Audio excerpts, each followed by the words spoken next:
అందరికీ హాయ్ అండి. అందరు బాగున్నారా? మీరందరూ బాగున్నారని అనుకుంటున్నాను.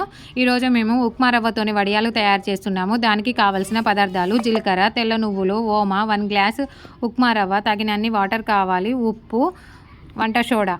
మనకు సమ్మర్ వచ్చిందంటే కంపల్సరీ వడియాలు తయారు చేసుకుంటారుగా. ఈరోజు మేము అదే వడియాలను తయారు చేస్తున్నాము. ముందుగా స్టవ్ మీద గిన్నె పెట్టుకొని 1 గ్లాసు ఉప్మా రవ్వకు 8 గ్లాసుల వాటర్ తీసుకోవాలి. ఇక్కడ వాటర్ మరుగుతూ ఉన్నాయి. మరుగుతూ ఉన్నప్పుడు దానిలోనికి తగినంత జీలకర్ర వేయాలి. జీలకర్ర వేసిన తర్వాత సరిపడా నువ్వులను కూడా, తెల్ల నువ్వులను వేయాలి. రుచికి తగినట్టు ఉప్పు, మనకు వడియాలు పొంగడం కోసము చిటికెడు వంట సోడాను కూడా వేయాలి. ఇవన్నీ వేసిన తర్వాత నీరు మరుగుతూ ఉంటే, ముందుగా మనం 1 గ్లాసు ఉప్మా రవ్వను తీసుకున్నాము కదా, ఆ ఉప్మా రవ్వని కొద్ది కొద్దిగా వీడియోలో చూపెట్టినట్టు విధంగాను కొంచెం కొంచెంగా ఆ వాటర్లోకి పోయాలి. అది మొత్తం పోసిన తర్వాత ఒక మందపాటి గెంటె తీసుకొని ఆ గెంటెతోటి మొత్తంగా తిప్పుకోవాలి. మనకు ఈ వడియాల పిండి ఉడికిందని ఎలా తెలుస్తుంది అని అంటే, మనము ఇంట్లో దోశపిండి తయారు చేసుకుంటాం కదా, దానిని పెంక మీద పోసేటప్పుడు ఏ విధంగా జారుగా ఉంటుందో అలా ఉన్నప్పుడు దానిలోనికి మనము ఓమను వేయాలి. ఓమ ముందుగా వేసామనుకో వడియాలు మొత్తం చాలా ఎల్లోగా కలర్గా వస్తాయి.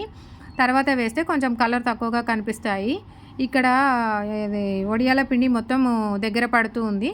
ఈ దగ్గర పడిన దానిని మనము తీసి పక్కకు పెట్టుకొని కొంచెం గోరువెచ్చగా ఉన్నప్పుడు ఈ వడియాలను కవర్ పైన వేసుకుంటే మనకు మంచిగా వస్తాయి. చూస్తున్నారు కదా, ఇక్కడ మేము ఒక కవర్ని కట్ చేసి కవర్ని కడిగి ఆరబెట్టినాము. దానిపైన నేను మా బాబు ఇద్దరం కలిసి వడియాలు వేయడానికి ట్రై చేస్తున్నాము. ముందుగా మేము ఒక గుండ్రటి గెంటె తీసుకొని చిన్న చిన్న రౌండ్స్ లాగా పోస్తున్నాము. ఎండ కూడా చాలా ఎక్కువగా ఉంది. అప్పుడు 9:30 అవుతుంది. నేను మా బాబు ఇద్దరం కలిసి పోస్తున్నాము.